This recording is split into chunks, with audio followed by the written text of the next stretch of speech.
tawuran antar pelajar butuh solusi cemerlang. Yang pertama, latar belakang. Pendidikan adalah aspek terpenting dalam kehidupan. Majunya suatu bangsa dapat terlihat salah satunya dari sistem pendidikannya. Pendidikan tidak hanya bersifat formal di sekolah.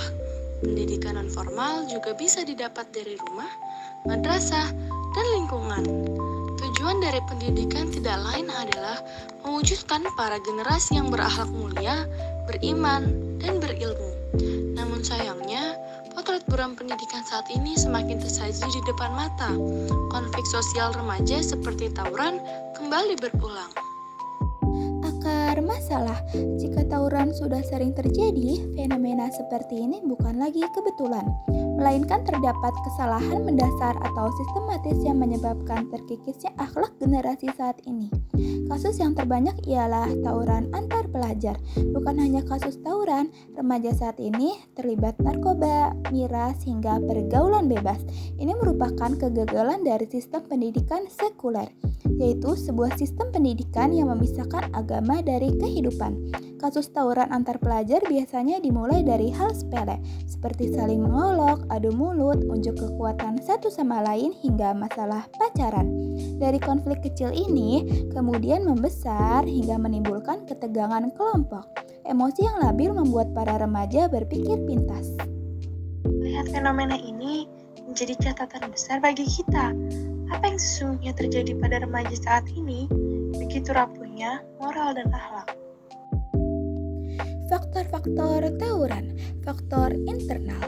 Faktor internal atau faktor dari dalam diri adalah hilangnya jati diri atau identitas Islami dari diri remaja, terkhususnya para generasi Islam saat ini.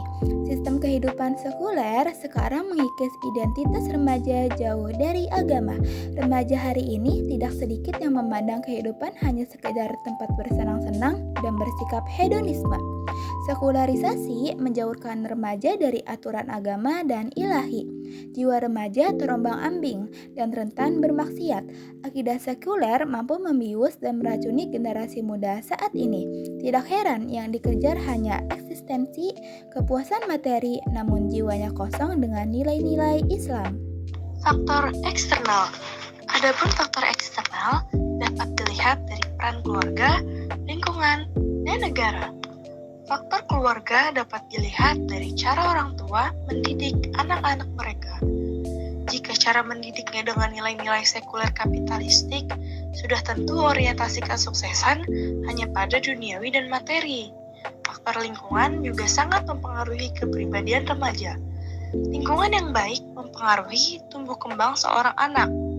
Jika lingkungan berorientasi pada agama, maka anak-anak akan terdidik dengan Islami dan mengutamakan akhirat.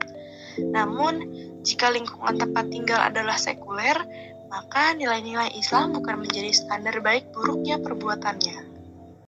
Kesimpulan, ya, sudah saatnya kita mengkoreksi total bahwa sistem pendidikan sekuler hari ini tidak mampu mengubah generasi remaja saat ini ke arah yang lebih baik. Sejatinya, sistem pendidikan tidak boleh terlepas dari peran agama. Sudah saatnya lah kita butuh sistem Islam agar remaja hari ini tumbuh menjadi remaja yang gemilang.